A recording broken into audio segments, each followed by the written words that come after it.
Friends నమస్తే అండి. Welcome back to Shri Gayatri home food. ఈరోజు మన వీడియోలో ఆంధ్ర స్టైల్ ప్రాన్స్ కర్రీని ఎలా తయారు చేయాలో చూద్దాం. ఈ కర్రీ అనేది చాలా చాలా రుచిగా ఉంటుందండి. మనకి రైస్, రోటీ, బిర్యానీ, చపాతీ దేనిలోకైనా మంచి బెస్ట్ కాంబినేషన్ కర్రీ అయితే ఈ ప్రాన్స్ కర్రీ. మరి ప్రాన్స్ కర్రీని చాలా తక్కువ మసాలాలతో మైల్డ్ ఫ్లేవర్తో ఎంతో రుచిగా ఎలా తయారు చేయాలో దాని ప్రాసెస్ ఏంటో ఇప్పుడు ఈ వీడియోలో చూద్దాం. ప్రాన్స్ కర్రీ కోసం ముందుగా మసాలా అనేది ప్రిపేర్ చేసుకోవాలి. మసాలా కోసం స్టవ్ మీద ఒక ప్యాన్ పెట్టుకుని ఒక 2 టేబుల్ స్పూన్ వరకు ధనియాలు, అలాగే కొంచెం ఎండు కొబ్బరి యాడ్ చేసుకోండి.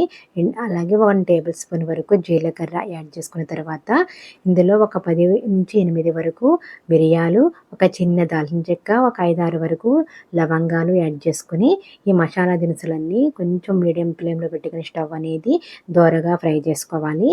ఇలా మనం మసాలా అనేది ప్రిపేర్ చేసుకుని కర్రీ అనేది ప్రిపేర్ చేస్తే చాలా చాలా రుచిగా ఉంటుందండి ప్రాన్స్ కర్రీ. ఇప్పుడు ఇందులో 1 టేబుల్ స్పూన్ వరకు గసగసాలు, అలాగే ఒక యాలకులు వేసుకుని మనం గసగసాలని తొందరగానే ఫ్రై అయిపోతాయి కానీ స్టవ్ ఆఫ్ చేసేయండి. ఆ వేడికి అవి ఫ్రై అయిపోతాయి. ఇప్పుడు వీటిని కంప్లీట్గా కూల్ చేసుకున్న తర్వాత ఫైన్ పౌడర్ లాగా ప్రిపేర్ చేసేసుకోవాలి. మనకి మసాలా అయితే రెడీ అయిపోయింది. ఇప్పుడు కర్రీ ప్రిపేర్ చేసుకుందాం. కర్రీ కోసం స్టవ్ మీద ఒక ప్యాన్ పెట్టుకుని ఒక 2-3 టేబుల్ స్పూన్ వరకు ఆయిల్ వేసుకున్న తర్వాత ఇందులో కొంచెం పసుపు, అలాగే కొంచెం సాల్ట్ వేసుకుని ఇక్కడ నేను ప్రాన్స్ అనేది ఒక 1/2 కేజీ వరకు అయితే తీసుకున్నాను. ఈ ప్రాన్స్ని నీట్గా శుభ్రం చేసుకున్న తర్వాత కొంచెం పసుపు అలాగే ఉప్పు వేసుకుని నీట్గా వాష్ చేసుకోండి. కొంచెం ఉప్పు పసుపు వేసి వాష్ చేసుకోవడం వల్ల మనకి నీచు వాసన అనేది రాకుండా అప్పుడు ప్రాన్స్ అనేది వాసన అనేది ఎక్కువ రాదు. ఇలా ఉప్పు పసుపు వేసుకుని కడుక్కుంటే కొంచెం నిమ్మరసం కూడా యాడ్ చేసుకుని కడుక్కోవచ్చు. ఇప్పుడు మనం ఈ ప్రాన్స్ని లైట్గా ఒక 5 మినిట్స్ వరకు ఫ్రై చేసుకోవాలి. ప్రాన్స్లోని వాటర్ అనేది మనకి సెపరేట్ అయిపోయేలాగా ఫ్రై చేసుకోవాలి. మనకి ఈ విధంగా బాగా ఎక్కువ ఫ్రై చేసుకున్నా కానీ గట్టిగా అయిపోతాయి.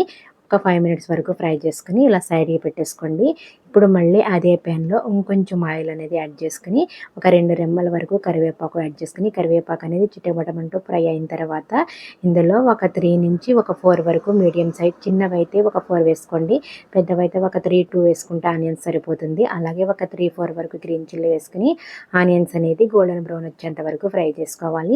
మీరు వన్స్ ఈ స్టైల్లో ఇలా ప్రాన్స్ కర్రీ అనేది ప్రిపేర్ చేశారంటే మళ్ళీ మళ్ళీ ఇలానే తయారు చేసుకుంటారు. అంత రుచిగా ఉంటుంది ప్రాన్స్ కర్రీ అనేది. చాలా చాలా మైల్డ్ ఫ్లేవర్తో ఉంటుంది. సూపర్ టేస్టీ అయితే ఉంటుంది. ఇందులో 1 టేబుల్ స్పూన్ వరకు అల్లం వెల్లుల్లి పేస్ట్ కూడా వేసుకుని ఫ్రై చేసుకోండి. ఇక్కడ నేను టమోటో ప్యూరీ అనేది యూజ్ చేస్తున్నాను. ఈ టమోటో అనేది ఉడికించకుండానే పేస్ట్ చేశాను. మీరు ఉడికించైనా వేసుకోవచ్చు, లేదా పచ్చిదైనా ఇలా మెత్తని పేస్ట్లా ప్రిపేర్ చేసేసుకుని టమాటో ప్యూరీ వేసేసుకుని దీన్ని పచ్చివాసన పోయేంత వరకు ఆయిల్ అనేది పైకి తేలేంత వరకు ఫ్రై చేసుకోవాలి. మనకి ఇలా ఆయిల్ అనేది పైకి తేలేంత వరకు ఫ్రై చేసుకుంటేనే మనకి పచ్చివాసన లేకుండా రుచిగా ఉంటుంది. ఇప్పుడు ఇందులో రుచికి తగినంత సాల్టు, అలాగే స్పైసీనెస్కి తగినంత కారము, మనం ముందుగా ప్రిపేర్ చేసుకున్నటువంటి మసాలా పౌడర్ అనేది 1 or 1.5 టేబుల్ స్పూన్ వరకు యాడ్ చేసేసుకోండి. అలాగే మనం ఫ్రై చేసి పెట్టుకున్నటువంటి రొయ్యలను కూడా యాడ్ చేసేసుకుని ఈ మొత్తం ఈ మసాలాల్లో కొద్దిసేపు మగ్గేంత వరకు ఒక 5-8 మినిట్స్ వరకు ఫ్రై చేసుకోవాలి. ఇలా లిడ్ పెట్టేసుకుని ఫ్రై చేసుకుంటే మనకి ఆయిల్ అనేది ఇలా చూసారు కదా పైకి తేలుతూ ఉంటుంది. ఇలా పైకి తేలినప్పుడు ఆయిల్ మనం 1 గ్లాస్ వరకు బాయిల్డ్ వాటర్ యాడ్ చేసుకోండి. కూల్ వాటర్ని యాడ్ చేసుకోవచ్చు. మనకి బాయిల్డ్ వాటర్ యాడ్ చేసుకుంటే తొందరగా కర్రీ అనేది కుక్ అవుతుంది. మనకి కర్రీ ఇలా బాయిల్డ్ వాటర్ యాడ్ చేయడం వల్ల రుచిగా కూడా ఉంటుంది. చూసారు కదా ఇలా వాటర్ యాడ్ చేసేసుకుని దగ్గరికి అయ్యేంత వరకు కుక్ చేసుకోవాలి. ఒక 15-20 మినిట్స్ వరకు అయితే టైం తీసుకుంటుంది. ఎంతో రుచిగా ఉండేటువంటి ప్రాన్స్ కర్రీ అయితే రెడీ అయిపోయింది. మరి ఈ విధంగా ఈ స్టైల్లో మీరు కూడా మీ ఇంట్లో ప్రిపేర్ చేయండి. మంచి రుచి అయితే వస్తుంది. మళ్ళీ మళ్ళీ మీ ఇంట్లో వాళ్ళందరూ ఇలాగే చేయమని అడుగుతారు. అంత బాగుంటుంది మరి ప్రాన్స్ కర్రీని. ఇప్పుడు మనం దీన్ని కొత్తిమీర వేసుకుని వేడివేడిగా మనం రైస్లోకైనా, బిర్యానీలోకైనా, రోటీలోకైనా, దేనిలోకైనా సర్వ్ చేసుకోవచ్చు.